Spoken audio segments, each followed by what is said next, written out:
पवित्र दिवशी हिंदू मुस्लिम सामाजिक समता आणि मानवतेचा संदेश देण्यासाठी त्या ठिकाणी नौले मुस्तफा एक कमिटी वडगाव कांदळे, समस्त ग्रामस्थ वडगाव, मुस्लिम जमात वडगाव कांदळे या सर्वांच्या वतीने रक्तदान शिबिराचं जे आयोजन केलं, मी प्रथमतः या सगळ्या आयोजकांना मनापासूनचे धन्यवाद देतो. आपल्या देशाला जी खरी विचारांची गरज आहे ते आदर्श गाव वडगाव कांदळेंनी जपली, आपण सगळ्यांनी जपली, त्याबद्दल तुमच्या मनापासून धन्यवाद. खर तर त्या दिवशी सगळी ही यंग कमिटी माझ्याकडे आली होती आणि त्यांनी सांगितलं की आम्ही रक्तदानाचा हा उपक्रम घेतोय. एक आदर्श उपक्रम आहे. जुन्नर तालुक्यात आपल्या शिवजन्मभूमीत अशा पद्धतीने रक्तदान होणं, हिंदू मुस्लिम बांधवांनी एकत्र येणं ही खर तर काळाची गरज आहे आणि मला असं वाटतं तुम्ही ती जपताय. फार चांगले अभिमान वाटला मला. छत्रपती शिवाजी महाराजांनी ज्यावेळेस स्वराज्य उभं केलं, 18 पगड जाती धर्माची सगळी लोक सोबत होती आणि म्हणून आपण अभिमानाने सांगतो की आम्ही छत्रपतींच्या जन्मभूमीतले आहोत. या ठिकाणी अनेक मान्यवर उपस्थित आहेत.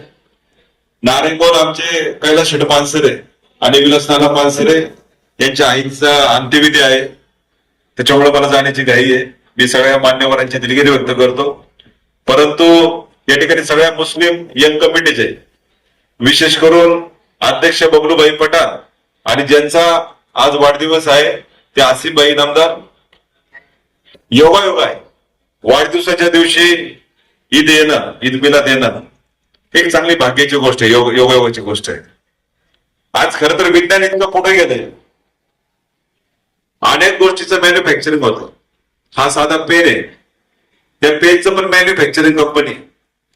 एकमेव रक्त अशी गोष्ट आहे त्याची कुठली मॅन्युफॅक्चरिंग कंपनी नाही, अमेरिकेत पण नाही, जगाच्या कुठल्या पाठीवर नाही.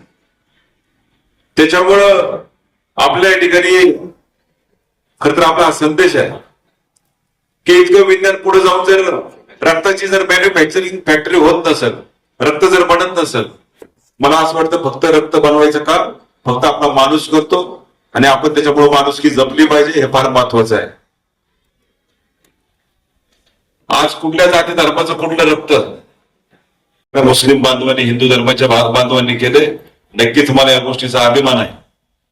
आज आपल्या खरं तर देशात अनेक विखारी विचार त्या ठिकाणी जेवढे रुजवायचं काम करतात तेवढे अनेक जण करतात. परंतु हे सगळ्यांना बाजूला ठेवून शेवटी आपला देश एकत्र पद्धतीने कसा जाईल. हे देशाचे पंतप्रधान अर्थतज्ञ जेव्हा डॉक्टर मनमोहन सिंग होते तेव्हा देशाचे राष्ट्रपती डॉक्टर APJ अब्दुल कलाम होते, ते एक शास्त्रज्ञ होते. आपला अभिमान आहे की आपल्या देशाचे राष्ट्रपती शास्त्रज्ञ होऊन गेले. मानवांचा मान राखला पाहिजे. मध्यंतरी आदानी प्रकल्पाच्या विरोधात जुन्नरमध्ये मी जे काही उपोषण केलं होतं, 10 दिवस ते उपोषण चाललं. त्याच्यामुळे जरा थोडी तब्येत वीक झाली. नंतर मी ऍडमिट होतो मॅक्स केअरला. परंतु पिंपोर्डेची मगाशी दादांनी सांगितली की जी दुर्घटना घडली, हातात तसं सलाईंची सोयी घेऊन मी पोलीस स्टेशनला पहिलं धावत पळत गेलो. आपले सामान्य लोक आहे, असा प्रकार आपल्या तालुक्यात घडायला नको. कोपर्डीला जसं घडलं, नसरापूरला जसं घडलं, तसंच आपल्या पिंपोर्डी गावामध्ये घडलं. एका लहान लेकरावर त्या ठिकाणी इतकी क्रूरपणे, निर्घुणपणे तिची हत्या झाली आणि याच्या संदर्भात खरं तर संपूर्ण महाराष्ट्र हळ व्यक्त करतोय. खासदार साहेबांचे बंधू राजा गोकुलने या ठिकाणी आले आणि खरं तर आमचे विकास भाऊ तुम्ही सगळेजण आलात. सगळं विशेष म्हणजे आदर्श गाव वडगाव कांदळेचे सगळे मान्यवर या ठिकाणी उपस्थित आहेत. हा गावगाडा सांभाळत असताना ग्रामदैवत बिरोबा महाराज असेल, हनुमंतराय असेल आणि खरं तर मुस्लिम समाज हे जे वडगाव कांदळी गावाचे उपक्रम करताय, खरं तर तुमचं मनापासून कौतुक. शादीखाना अत्यंत चांगल्या पद्धतीने या ठिकाणी झालाय. माझ्याकडे देण्यासारखं सध्या काही नाही, परंतु मी आवर्जून सांगतो, जर आपल्या कुटुंबात जर कुणाचं जर ऑपरेशन असेल, मित्रपरिवार जर कुणाला दवाखान्याची जर गरज लागली तर माझ्यासारख्या कार्यकर्त्यांना हक्काने सांगायचं. कुणाकडे पैसे असो किंवा नसो, परंतु पैसे विना कोणाचे उपचार थांबायला नको. आम्ही अनेक जणांची ऑपरेशन केली, अनेक जणांना त्या ठिकाणी जीवदान देण्याचं काम डॉक्टरांच्या माध्यमातून आम्ही केलंय. बऱ्याच वेळा असं होतं घरात एखादं ऑपरेशन निघतं आणि काय करावं सुचत नाही, त्यावेळेस आमच्या सारख्या कार्यकर्त्याची आठवण ठेवा. एवढंच मी या ठिकाणी सगळ्या आमच्या मुस्लिम एम कमिटीला या ठिकाणी आवर्जून सांगतो. तुमच्या माध्यमातून कोणी जरी मला फोन केला, निम्म्या रात्री करा कधी करा, काय अडचण नाही. तुमचा एक हक्काचा भाऊ म्हणून मी त्या ठिकाणी तुमच्या मागे सदैव उभा राहील. या परिसरात खरं तर बोरवाडीमध्ये मी लहानपणी यायचं. आमचे वडील तिथे शिक्षक होते. सुदाम दळवी ज्या वेळेस तिथे शिक्षक होते त्यावेळेस आमच्या वडिलांनी पण काम केलं. मी एमईटीवर बसून यायचं कधी कधी. त्याच्यामुळे या परिसराबद्दल एक वेगळी आत्मीयता आहे. अनेक जण जे आमच्या वडिलांचे विद्यार्थी आहेत, हे सगळे आपली जी भावंड आहेत, यांचं त्या ठिकाणी निस्सीम आपल्याबद्दल प्रेम आहे. मी पुन्हा एकदा या ठिकाणी अनेक मान्यवर, संजीव भाऊ तुमच्यापासून, रामदास शेठपासून सरांपर्यंत सगळे मान्यवर, सगळे सचिन भाऊ तुम्ही सगळे, माऊली शेठ तुम्ही सगळे बसलेत, मी सगळ्यांची दिलगिरी व्यक्त करतो. ताई कोणाचं नामोल्लेख करणार नाही, कारण अनेक जण मान्यवर जेवढे समोर आहेत तेवढे समोर पण बसले इकडे जेवढे आहेत, त्याच्यामुळे जास्त वेळ घेणार नाही.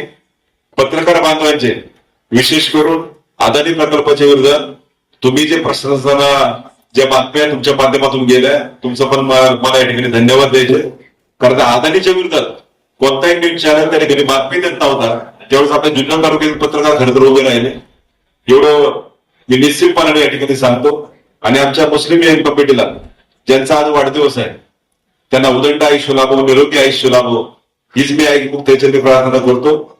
रक्तदानाचा उपक्रम हा असाच तुम्ही या ठिकाणी निरंतर चालू ठेवा. पुढच्या वर्षी जर काही मदत लागली तर मला हक्काने सांगा, कारण तुम्ही एन्जॉय करताय. हे देशाचं कार्य, हे फार मोठं सामाजिक कार्य. अनेक वेळा असं होतं की ब्लड बँक पेशंटना ज्यावेळेस ब्लड बँक लागत असते त्यावेळेस जी धावपळ होते. आज खरं तर रक्ताचा तुटवडा आहे ब्लड बँकेमध्ये, आणि तुम्ही हा उपक्रम करताय एकदम स्तुत्य अभिमानास्पद उपक्रम आहे. मी पुन्हा एकदा आमच्या सगळ्यांच्या वतीने या ठिकाणी शुभेच्छा देत असताना मगाशी जसं दादांनी सांगितलं की मयूर पवारच्या दशकिरीच्या दिवशी एक रक्तदान शिबिर पिंपवणीला झालं. 10 दिवस माझं इतकं ब्लड काढले उपोषणाला, मी सांगू नाही शकत नाही. कारण गव्हर्नमेंटचे डॉक्टर यायचे, रोज ब्लड काढून न्यायचे. आवाका अजून नाही, परंतु तुमचं जे प्रेम आहे त्याच्यामुळे थोडीफार ऊर्जा आहे. मी पुन्हा एकदा आपल्या सगळ्या मुस्लिम बांधवांची या ठिकाणी मनापासून कौतुक करतो. आमचे सर्वे राजे ग्रुप संस्थेचे चेअरमन जुबेरभाई शेख पण या ठिकाणी उपस्थित झाले. त्यांच्या वतीने आपल्या सगळ्या उपक्रमाला मनापासून शुभेच्छा देतो. धन्यवाद. जय हिंद, जय महाराष्ट्र. प्रत्येकाच्या माणसांना देव शोधावा आहे आणि आपण तीच ही परंपरा आपली वारकरी संप्रदाय साच्यावर चालू असलेली परंपरा आपण या ठिकाणी वापरतो आणि वारकरी संप्रदायामध्ये आपण सगळेजण या ठिकाणी वापरतो. आणि ह्या आदर्श गाव, ह्या वडगाव कांदळीमध्ये आपण सर्वजण एकत्र येऊ. या चालू वर्षी जसा हा सुंदर उपक्रम जो चालू केलाय, जे कोणी या ठिकाणी त्याला योगदान दिलं असेल त्यांना माझा सलाम की बाबा सुंदर असं